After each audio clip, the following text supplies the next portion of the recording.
강효정 대변인입니다. 이재명 대통령이 G7 정상회의를 통해 다자 외교에 성공적으로 대비했습니다. 또한 각국 정상들과 견고한 파트너십에 대한 공감대를 서로 확인하는 자리를 가졌습니다. G7 정상회의 참석을 위해 캐나다 카나나스키스를 찾은 이재명 대통령은 오늘 오전 루이스 이나시우 룰라 다 시우바 브라질 대통령과 정상회담을 가졌습니다. 이 대통령은 가난했던 어린 시절의 어려움과 정치적인 압박을 이겨내고 결국 승리했다는 두 사람의 공통점을 언급하면서 룰라 대통령과 교감했습니다. 이 대통령이 소년공 시절 프레스기에 눌려 팔을 다친 일화를 말하자 룰라 대통령은 자신의 경험도 이야기하며 몇 살 때 일이냐며 깊은 관심을 보였습니다. 룰라 대통령은 브라질이 의장국인 유엔 기후변화협약 당사국 총회에 이재명 대통령을 초청하며 기후위기 극복의 중요성을 강조했습니다. 이에 이재명 대통령은 기후 문제는 매우 중요하다면서 룰라 대통령의 초청에 감사를 표하고 가능하면 참석해 보도록 해보겠다 답했습니다.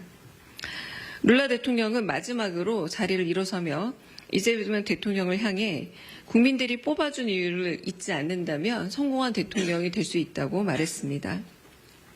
이재명 대통령은 이어 구테레스 유엔 사무총장과 약식회동을 이어갔습니다. 이 대통령은 대한민국이 유엔의 도움을 받아 어려운 시기를 극복할 수 있었다며 감사의 마음을 전했습니다. 구테레스 유엔 사무총장은 어제 만찬 후 이 대통령을 다시 만난 것에 반가움을 표하고 세계 평화와 안보, 기후변화 대응을 위해 서로 협력해 나가자 말했습니다. 이재명 대통령이 12.3 계엄과 탄핵 등 한국의 민주주의 회복력을 언급하자 구테레스 사무총장은 9월에 열릴 유엔 총회에서 이 대통령이 한국의 민주주의 회복에 관한 이야기를 직접 들려주면 좋겠다 제안했습니다. 또한 한국이 앞으로 아시아와 아프리카 등 신흥 국가에서 매우 주도적 역할을 할 것이라 기대된다고 전했습니다. 이에 이재명 대통령은 세계 평화를 위해 유엔이 할 일이 많다면서 과거 한국이 받은 도움을 국제사회에 돌려줄 수 있는 역할을 고민하겠다 강조했습니다. 이어 이재명 대통령은 클라우디오 세인바움 파르도 멕시코 대통령과 정상회담을 가졌습니다. 이 대통령이 세인바움 대통령의 높은 지지율 비결에 대해 묻자 세인바움 대통령은 일주일에 3, 4일은 직접 시민을 찾아가 대화하고 야당과의 토론도 이어간다고 답했습니다. 이에 이 대통령은 깊은 관심을 표했습니다. 한편 이 대통령은 멕시코와 미국의 관세 협상이 어떤 식으로 진행하고 있는지에 대해서도 접경 국가로서 질문을 했습니다. 이 대통령은 세인바움 대통령을 향해 기회가 된다면 에이펙 계기에 한국을 방문해 줄 것을 제안했고 세인바움 대통령은 멕시코에 한국의 기아 공장이 있다는 사실을 언급하면서 한국과의 경제협력을 더 강화했으면 좋겠다는 의견을 비췄습니다.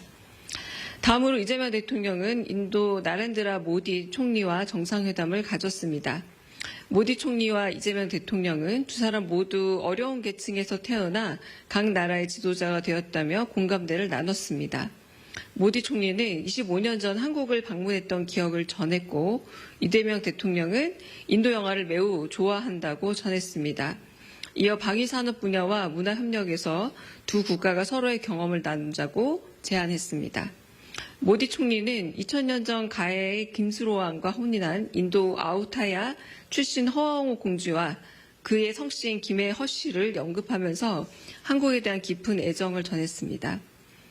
이번 G7 정상회의에서 이재명 대통령은 각국 정상들의 생애와 정치적 이력, 국정 철학에 대한 사전 지식을 바탕으로 모든 정상들과 무리 없이 편안한 대화를 이끌었고 특유의 유머를 곁들이며 친밀감을 높였습니다. 또한 각각의 국가들과 긴밀하게 연결된 특별한 조건들에 대해 허심탄회한 이야기를 나눴습니다. 이어 산업적 측면에서도 대한민국의 각국 경제에 이바지할 수 있는 특별한 기술과 능력에 대해 놓치지 않고 언급했습니다.